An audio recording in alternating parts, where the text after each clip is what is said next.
আবারও চলে আসলাম তোমাদের কাছে ছোট্ট একটা রান্নার ভিডিও নিয়ে। তো চলো রান্না করা যাক। আজকে আমি রান্না করব পাবদা মাছ। তো মাছগুলো আমি ভালো করে কেটে ধুয়ে নিয়েছি, হলুদ নুন মাখিয়ে নিয়েছি। তো মাছগুলো এখন তেলের মধ্যে দিয়ে দিচ্ছি, ভালো করে ভেজে নিচ্ছি পাবদা মাছটা।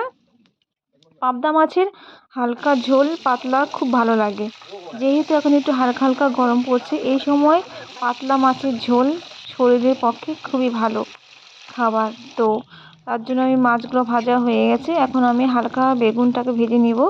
ছোটো ছোটো করে কেটে নিয়েছি। বেগুনটা মাছের ঝোলে ভেজে রান্না করলে খুব ভালো লাগে খেতে। তোমরা যদি কেউ মাছের ঝোলে বেগুন ভেজে না খাও তো একবার করে খেয়ে দেখো, বেশি ভালো লাগে মাছের ঝোলে বেগুনটা ভেজে নিলে।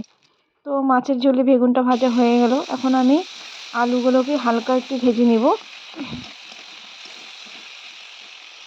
তো আলুটা আমার ভাজা হয়ে গেছে, এখন হচ্ছে জিরে, কালো জিরে আর হচ্ছে শুকনো লঙ্কা ফোড়নে দিয়ে দিচ্ছি। তারপর এখানে পেঁয়াজ, টমেটো, জিরে গুঁড়ো আর হচ্ছে তোমার কাঁচা লঙ্কা পেস্ট দিয়ে আমি একটু কষিয়ে নিচ্ছি মশলাটাকে। তারপর আলুটা দিয়ে দিয়েছি।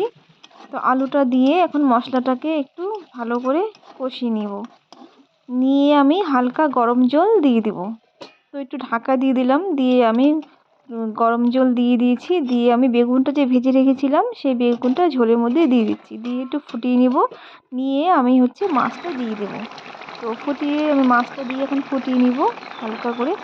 দিয়ে আমার মাছের ঝোল আজকের কমপ্লিট। তো তোমাদের কার কার পছন্দ পাবদা মাছের পাতলা ঝোল কমেন্ট বক্সে আমাকে জানিও। তো চলো টাটা, আজকের মতো টাটা, আবার নেক্সট ভিডিও নিয়ে চলে আসবো।